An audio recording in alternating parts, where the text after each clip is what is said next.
noticias de mañana. Tenemos la visita ya de nuestro invitado especial, de doctor Carlito. Muy buenas noches, doctor Carlos Romero. Los saludamos acá desde el programa Las Noticias de Mañana, conjuntamente con el doctor Carlito Subirana. Adelante, Carlos. Buenas noches, Carlos. Doctor, buenas noches, doctor Monchi. Muchas gracias por la oportunidad. Estamos viendo justamente una noticia de un golpe histórico contra el narcotráfico en Brasil. Dice que incautan 170 toneladas de ácido bórico. No sé bien qué es, pero debe ser para la pichicata. ¿En qué se utiliza el ácido bórico, doctor Romero? Es una sustancia precisamente que forma parte de la lista de sustancias controladas porque es un compuesto químico que sirve para la fabricación de droga, de cocaína. Estuve viendo en las redes, hiciste una entrevista con una cholita paseña, creo, hoy día en la mañana. ¿O no era? ¿O quién era? Ah, Gringo González. Gringo González, Cambofo, el que una vez se vistió de cholita, creo que era presidente del Senado, ¿no? Pero al margen de eso, al margen de lo folclórico y de los odios regionales, ¿de qué trataba esa entrevista? Porque no tuve tiempo de revisarla, pero me pareció, por la presentación, me pareció impresionante. Bueno, lo impresionante era que trabaja otra vez Gringo, ¿no? Sí, bueno, en realidad la pregunta en lo fundamental era: ¿será que este paro cívico tiene que ver para tapar la corrupción y falta de gestión pública en la gobernación cruceña y ante el descontento del ciudadano cruceño? Entonces, mejor desvías el tema y te inventas un paro y un boicot.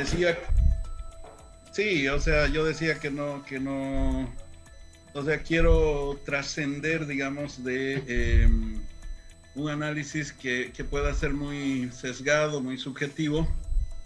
Y bueno, tuvimos una buena conversación en sentido de mirar el contexto de forzada polarización política por parte de los políticos para precisamente desviar el debate de fondo. O sea, esto que estamos viendo en la pantalla a mí me parece un tema realmente terrible. Ayer creo que ha sido que mataron a una persona en Porongo, mataron a una persona en Roboré también. Anteayer vimos un capitán que aparece en una explosión, muerto.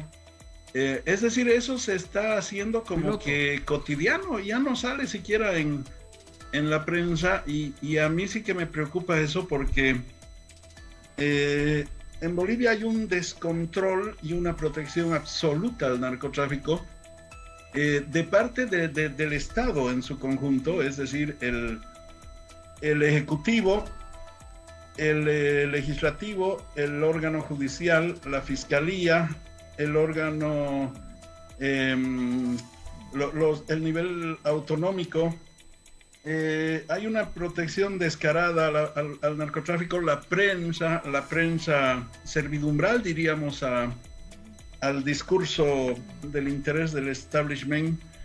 Entonces, todo eso se conjuga en que Bolivia es un territorio libre en este momento para los narcotraficantes, y resulta que tenemos nosotros enfrentamientos inclusive que toman el formato de pugnas por avasallamientos de tierras en la franja entre Ascensión de Guarayos y El Puente, porque hay una pugna entre una facción brasileña y una línea colombiana.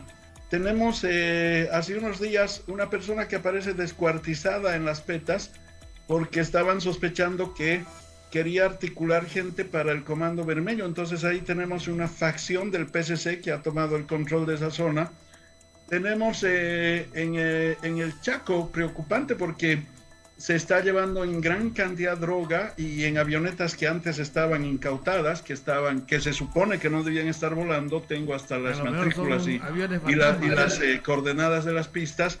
Y se está llevando droga al Paraguay y se está llevando droga a la Argentina. Y estos tiroteos que vemos, cuando muere una persona, muere un brasileño, muere otro, qué sé yo, es una fase de disputa de control territorial entre facciones del narcotráfico. Y cuando ellos terminen de marcar territorio, luego nos van a agarrar a tiros a nosotros. Entonces, eso me parece a mí terrible, más importante que el censo. Perdón que lo diga así, soy sincero. Segundo, resulta que a fin de año vamos a tener un desbalance en la exportación de gas y la importación de combustibles y la subvención se va a hacer cada vez más insostenible, y nos dicen que una planta de biodiesel carísima además en San Julián va a resolver el problema. Eso es absolutamente falso. Es decir, el biodiesel podría paliar un pequeño porcentaje, pero no va a sustituir el consumo de diésel, especialmente para la producción alimentaria en el país y para el transporte. Tenemos otros problemas en puertas de la misma naturaleza, de la misma dimensión, ¿no es cierto? Y los políticos han armado su show para polarizar el escenario político, confundir a la gente, además manejando símbolos. Lo que se está haciendo en esta movilización es manejar símbolos, ¿no es cierto? El cruceño que legítimamente defiende los intereses de su región, es decir, que haya ascenso para que haya más recursos fiscales, más obras, que haya ascenso para que el volumen demográfico de Santa Cruz, que casi dobla el porcentaje de crecimiento intercensal, que el promedio nacional, se refleje en la representación política de Santa Cruz, en fin. Eso es muy legítimo, obviamente. Más diputados. Sí, pero fíjate, los argumentos dice que no se pueden hacer el censo porque hay impedimentos técnicos que lo impiden. ¿Cuáles son los impedimentos técnicos? Dice que se prevé que por el cambio climático cualquier rato llueve, entonces de repente en algunas zonas va a llover y no se podría hacer el censo del 2023. Bueno, cómprese un paraguas, ¿no es cierto? Cómprese yo creo, Carlos, perdón, una capa de goma y listo, vaya a censar. Luego dice que los castañeros entran a la zafra, que no sé qué. Bueno, pero sabemos que eso es algo muy temporal y eso perfectamente se puede planificar. Y luego dice que tienen que hacer los mapas cartográficos. Bueno, hoy día uno en el Google desde un celular geolocaliza hasta los movimientos de las personas desde un celular, ¿no es cierto? Entonces, obviamente que ninguno de esos argumentos técnicos es realmente técnico. Y luego salen con unos discursos agresivos. Castillo dice, Camacho y sus secuaces están queriendo desestabilizar, y el ministro de Obras Públicas creo que se ha prestado las maquinarias de mina del ABC para ir a desbloquear, y resulta que Camacho le responde y dice no vamos a permitir provocaciones, y hasta el vocero que bueno, era mejor el vocero, creo, de analítico comunicacional, analítico político, que de vocero. Y entonces este show que resulta que ha movilizado pasiones, porque fíjate, Carlos, además te manejan dos símbolos que son el cabildo. El cabildo es un símbolo finalmente del oriente, especialmente de Santa Cruz, y eso viene desde antes de la República. Así es. Y te manejan el cabildo popular, ¿no? Y luego te manejan otro símbolo que el cruceño lo tiene muy internalizado, que es en la memoria larga, la agresión movilizada desde el occidente que explota en Terevinto, ¿no es cierto? Y hoy día cargas, flotas y movilidades con una disposición logística cuantiosa, para traer gente de La Paz, ¿no es cierto? Carlos, O sea, no solo no me parece Perejito, correcto. Coruyuki también. Sí. El fusilamiento en Uburuy Chaguazo después de la guerra de Chaco en Copere. O Así es. para uno la gran hazaña de Warner y para otro el gran genocidio. Pero yo quería ser de abogado del diablo. Y sí, yo creo que el paro, este censo está sirviendo para tapar quizás alguna fallas en la gestión departamental. Pero, y también no estará sirviendo para tapar las grandes fallas de la administración nacional. ¿Qué pasa con tantas cosas? Definitivamente, tenemos una gestión pública mediocre.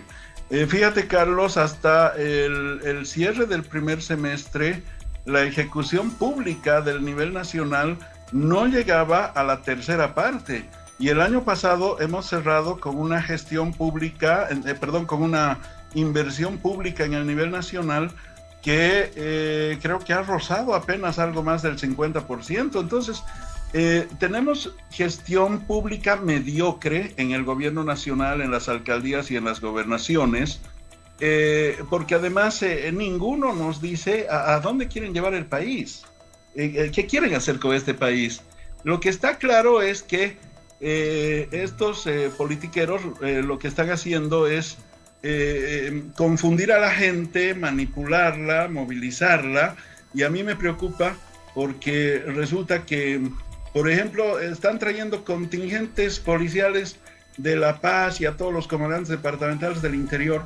O sea, eso es una torpeza, Carlos. Claro, es una torpeza. Parece que tuviéramos una guerra de Ucrania y tenemos un alto mando policial repleto aquí en Santa Cruz.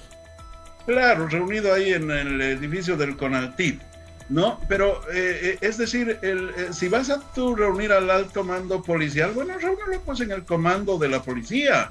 Porque si lo vas a reunir en el CONALTID masivamente, entonces ya parece una asamblea del ministro en este caso, ¿no es cierto? Entonces yo creo que esa es una torpeza, pero además es una mayor torpeza porque ¿cómo van a administrar el conflicto policías que vienen del interior y no conocen la dinámica, la idiosincrasia del acontecer diario cruceño? Porque no es cierto, para administrar adecuadamente un conflicto, la policía tiene una gran ventaja. Esto lo pagó Goni, ¿no es cierto? Porque como se peleó con la policía después de Febrero Negro, tuvo que apelar a las Fuerzas Armadas, y las Fuerzas Armadas manejaron el conflicto del Alto de Achacachi como si fuera una guerra de guerrillas, ¿no es cierto? Y con la torpeza tal que le costó la cabeza a Sánchez de Lozada. Ellos sabían la policía solo había una entrada a Achacachi y provocaron a entrar y tenían que salir exactamente por donde entraron. Exactamente, entonces la policía tiene ese manejo disuasivo, pero para tener el manejo disuasivo tú tienes que estar al tanto, digamos, del feeling local, ¿no es cierto? Entonces, eso me parece que es un problema. Otro problema es que vamos a tener ahí loquitos que por protagonismo político de repente cometen una torpeza y bueno, encender una mecha realmente sería lamentable, ¿no? Pero además por un tema que, en definitiva, ¿qué es? Administrativo. No es un tema de Estado. Yo me he comprado un quintal de azúcar, un quintal de arroz y un quintal de harina, más 4 arrobas de charque, tabaco cayubaba, mucha hierba mate, y me he alquilado un balcón para mirar este paro de palco. ¿Por qué? Porque nunca antes había una encrucijada tan grave para el liderazgo cruceño. Si ya fue difícil disponer de este paro, va a ser 1000 veces más difícil suspenderlo. Yo digo, ante un escenario como cuando Sucre pedía ser la capital de la República y le tiraron 3, 4, 5, no sé cuántos meses en paro y no pasó nada, ¿qué daño le puede hacer Santa Cruz en paro? A lo mejor no puede mandar carne, a lo mejor no puede mandar arroz, pero ¿qué hacen? Abren la frontera de Perú, Chile, Argentina y tienen a mitad de precio. Sí, Podría ser, pero luego el costo político va a ser muy grande, ¿no es cierto? Porque esas fisuras que se abren, más allá de cómo cierres tú el conflicto... Pero es que el gobierno nacional lo ha manejado muy bien con los otros 8 departamentos. Se ha mostrado como conciliador, como que busca el diálogo, como que manda a sus ministros, manda a sus técnicos. Ha hecho un buen marketing el gobierno nacional, porque finalmente yo, que he sido parlamentario por Santa Cruz, cada vez que hay problemas a nivel nacional por Santa Cruz es 8 contra 1. No importa que sea veniano, no importa que sea pandino, no importa que sea chuquisaqueño, tarijeño, a nosotros nos dan, a los cruceños, en el Parlamento, en el Congreso, 8-1. Hay una cohesión. Claro, exactamente, es un bullying manejado con base en la diríamos, manipulación de un sentimiento anticruceñista, pero eso es absolutamente relativo. No, es absolutamente relativo porque resulta que en las gobernaciones y en los municipios tú tienes también gente muy canchera, o sea, hoy día te puede jugar, te puede seguir el juego, pero si la movilización cruceña hace retroceder al gobierno y anulan el decreto, luego te van a plantear el pacto fiscal y ahí el conflicto se vuelve más trascendente que lo estrictamente regional. Y después le van a plantear cualquier cosa, ¿no? Hasta la salida al mar le van a plantear después, todo. Hasta un viaje espacial a Marte. Claro, y luego ahí va a salir Camacho y va a decir federalismo, y entonces Choquehuanca saldrá y dirá que la Pachamama andina, no sé qué. Entonces, si tú te fijas, es absolutamente delicado el escenario que se presenta, pero a mí lo que me preocupa es que mientras tanto se van reconfigurando la distribución de zonas estratégicas en el norte, los imperios, los poderosos, y resulta que aquí, en el caso de Bolivia, interesan 5 cosas. Eso lo dice, y te lo voy a mandar enseguida, Carlos, el trabajo de la geopolítica norteamericana, que se ha trabajado cuidadosamente y que ellos han denominado la guerra híbrida, ¿no? Lo que estamos viviendo es la guerra híbrida, y la guerra híbrida empieza con Chechenia, el año 2006. Carlos, 2 minutos, vamos a un compromiso publicitario y volvemos, quizás con esta pregunta: ¿cuántos primeros ministros va tumbando el embargo a Rusia? Volvemos luego. Las noticias de mañana.